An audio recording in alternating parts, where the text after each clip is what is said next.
हमारा जो आज का टॉपिक है, मैंने आपको पढ़ाया था फाउंडेशनल लिटरेसी एंड न्यूमेरेसी, है ना, इंक्लूसिव एजुकेशन में। तो इसमें मैंने कुछ चीज़ें पढ़ा दी है जो यूट्यूब चैनल पे भी पढ़ी है, सेम क्लासेस पढ़ी हैं, तो वो देख सकते हो। ठीक है, तो मैं इस पे जो आगे का है वो पढ़ाऊंगी, क्योंकि पीछे की मैंने बहुत सारी चीज़ें पढ़ा दी। अगर उसको रिपीट करूंगी तो फिर से बहुत ज़्यादा टाइम लगेगा, तो तुम वो क्लासेस देख सकते हो, है ना। तो इसमें कुछ चीज़ें हैं, फाउंडेशनल लिटरेसी एंड न्यूमेरेसी। इसमें न्यूमेरेसी नहीं है, foundational literacy for inclusive education, मतलब समावेशी शिक्षा के लिए फाउंडेशनल लिटरेसी क्या है ना। कॉपी दे दो मुझे, मैं बता दूँ उसी में लिख। अब वो हम अगर फाउंडेशनल लिटरेसी की बात कर रहे हैं, तो फाउंडेशनल लिटरेसी का मतलब क्या है? मूलभूत साक्षरता। ठीक है, फाउंडेशनल लिटरेसी का मतलब मूलभूत साक्षरता। ठीक है, इसको शॉर्ट फॉर्म, अगर मूलभूत साक्षरता है उसमें न्यूमेरेसी और जुड़ जाती है, तो साक्षरता और न्यूमेरेसी का मतलब क्या होता है? तो हम ये सारी चीजें हमने इसमें देखी है कि फाउंडेशनल लिटरेसी और न्यूमेरेसी क्या है। ठीक है, अब इसमें एक चीज और आती है फाउंडेशनल लिटरेसी एंड न्यूमेरेसी में, इसको शॉर्ट फॉर्म में क्या कहते हैं? FLN, सॉरी ये न्यूमेरेसी है। ठीक है, फाउंडेशनल लिटरेसी एंड न्यूमेरेसी। अब इसको शॉर्ट फॉर्म में क्या बोलते हैं? FLN। ठीक है, तो FLN का मतलब क्या होता है? इसमें लिटरेसी है, साक्षरता, मतलब साक्षर होना चाहिए, पढ़ा लिखा होना चाहिए, थोड़ा ऐसी नॉलेज जो उसको समझ में आ जाए। ठीक है, नॉलेज अंडरस्टैंडिंग होनी चाहिए। न्यूमेरेसी में लेन देन गणना करने की कौशल होनी चाहिए। तो ये चीजें हमने डिस्कस की थी। ये किसके अनुसार हमने डिस्कस की थी? जो अभी NEPI है, उसमें फाउंडेशनल लिटरेसी की जो स्टेजेस है उसकी बात करी गई है ना। जो उसका पेडागोजिकल स्ट्रक्चर है 5+3+4। ठीक है, 5 पर क्या है? फाउंडेशनल स्टेज है। ठीक है, फाउंडेशनल स्टेज में मतलब बच्चे की नींव जो है लिटरेसी वो मजबूत होनी चाहिए, तो इसीलिए उसमें प्ले बेस्ड एक्टिविटी दी गई है जिसके द्वारा उसको पढ़ाया जाना चाहिए। ठीक है, तो अब इसमें हम देख रहे हैं एक वो है निपुण भारत करके एक योजना चलाई है भारत सरकार ने, ये फाउंडेशन डेवलप करने के लिए। ठीक है, फाउंडेशनल लिटरेसी या मूलभूत साक्षरता को डेवलप करने के लिए एक निपुण भारत का वो चलाया है, योजना चलाया है। कौन सी योजना है? निपुण भारत। ठीक है, जो योजना चलाया है जिसका वो है निपुण भारत का सपना सब बच्चे समझे भाषा और गणना। ठीक है, इसका इसका जो नारा है निपुण भारत का सपना सब बच्चे समझे भाषा और गणना। अब इसमें इनका सपना क्या है कि बच्चों को लैंग्वेज आ जाए, क्योंकि लैंग्वेज क्या है? भाषा क्या है? भाषा वो है जो एक डोर ओपन करता है नॉलेज को ग्रहण करने के लिए। यानी कि हम बोल सकते हैं भाषा क्या है? एक माध्यम है जिसके द्वारा हम नॉलेज को एक्वायर कर सकते हैं या नॉलेज को ग्रहण कर सकते हैं। ठीक है, तो इसमें दोनों चीजें भाषा और गणना करनी आ जानी चाहिए। तो निपुण भारत में मतलब इसमें फाउंडेशनल लिटरेसी और न्यूमेरेसी का मतलब साक्षर होना, पढ़ा लिखा होना थोड़ा बहुत, न्यूमेरेसी में गणना करना आना चाहिए। ठीक है, तो इसमें काफी चीजें थी जो मतलब क्या क्या चीजें आएंगी लिटरेसी में वो बता दी है। अब नेक्स्ट हम देखेंगे कि इसमें जो अप्रोच है फाउंडेशनल लर्निंग की, अप्रोच है। ठीक है, मैं यहाँ पे FLN कर देती हूँ। ठीक है, इसके जो अप्रोच है, अप्रोच मतलब उपागम। ठीक है, इसके अप्रोच है, इसको 3 भागों में डिवाइड किया गया है। वो 3 भाग कौन कौन से हैं? तो सबसे पहला जो है हेल्थ एंड वेलबींग को करा गया है। Health and health and wellbeing. Health and wellbeing का मतलब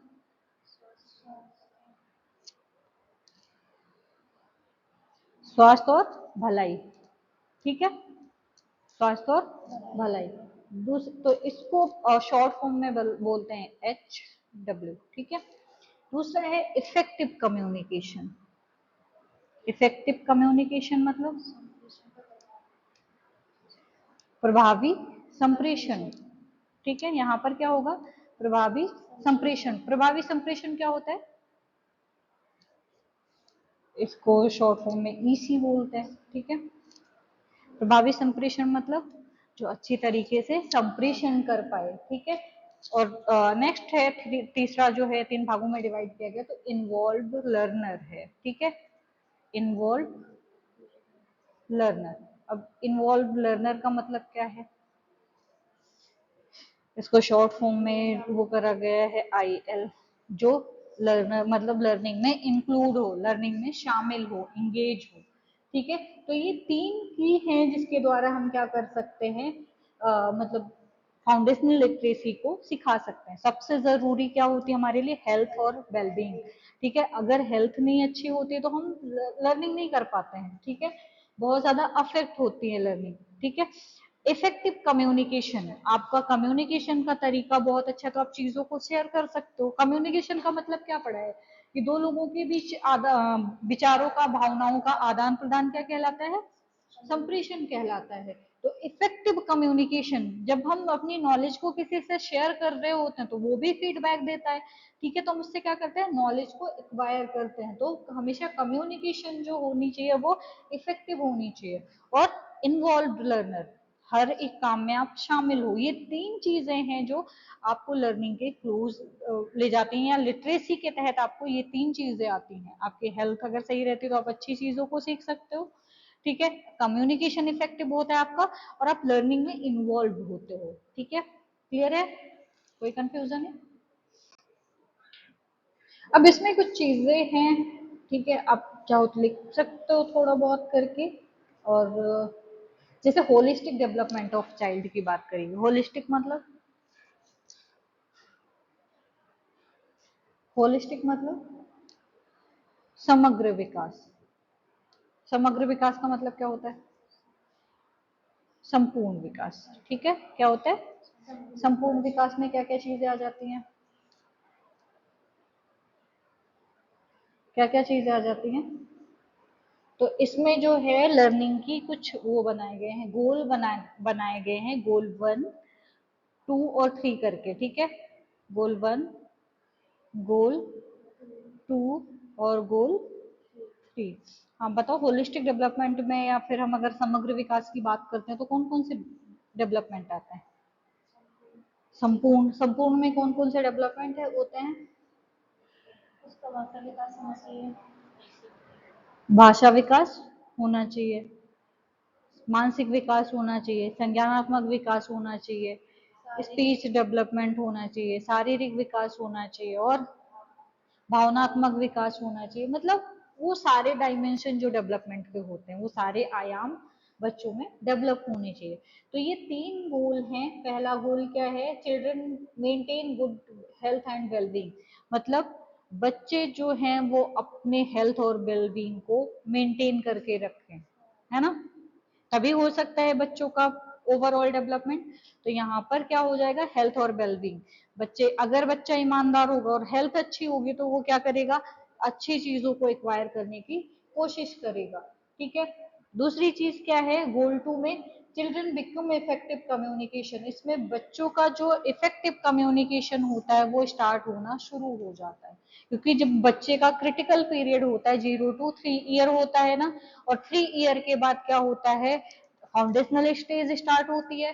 तो फाउंडेशनल स्टेज जब से स्टार्ट होती है तब से हम क्या कर सकते हैं, बच्चों को फाउंडेशन सिखा सकते हैं, लिटरेसी एंड न्यूमेरेसी।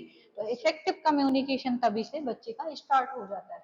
और फिर चिल्ड्रन बिकम, जो गोल 3 है उसमें क्या होगा, children become involve learner and connect with their environment, मतलब जो भी चीजें आप सीखते हो, ठीक है, उसको अपने वातावरण के साथ जोड़ पाते हो।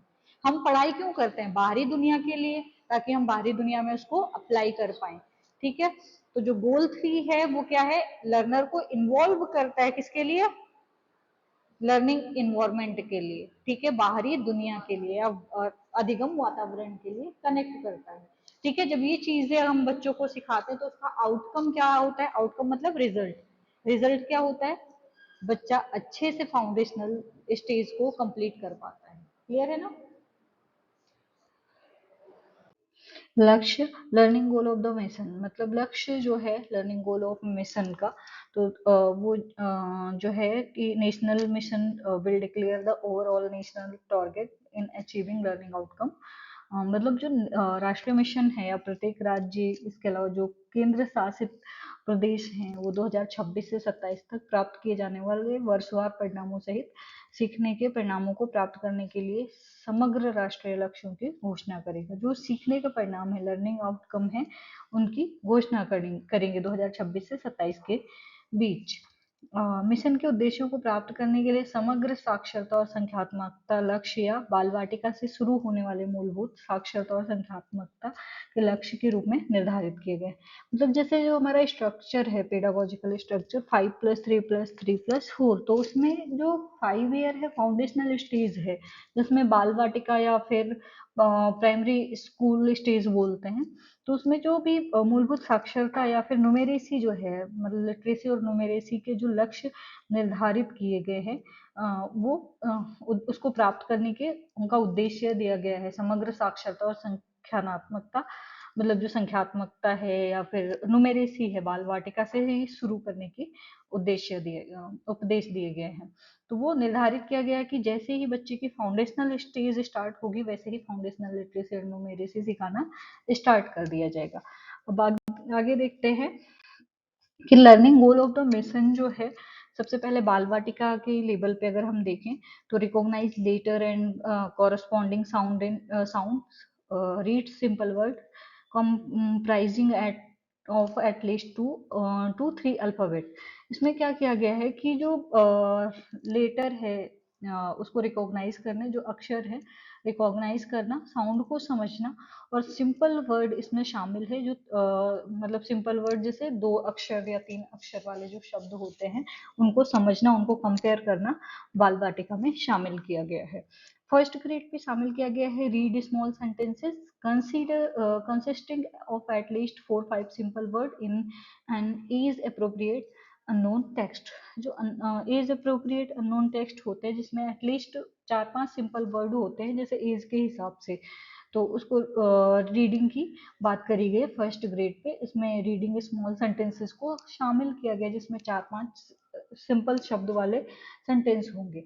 Second grade pay read with meaning 45 to 60 word पर मिनट, मतलब जो भी पढ़ रहे हैं उसको समझ के साथ पढ़ना, और 45 से 60 वर्ड पर मिनट में पढ़ना शामिल किया गया है। नेक्स्ट जो है read with meaning at least 60 word पर मिनट, मीनिंग के साथ पढ़ना, और लेकिन 60 वर्ड पर मिनट पढ़ना शामिल किया गया है थर्ड ग्रेड पे।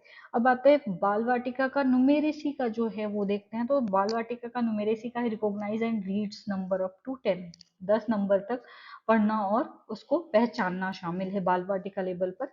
अरेंज नंबरों को सीक्वेंस से लगाना शामिल है। ऑब्जेक्ट को पहचानना, शेप को पहचानना, सीक्वेंस से लगाना इसमें शामिल है।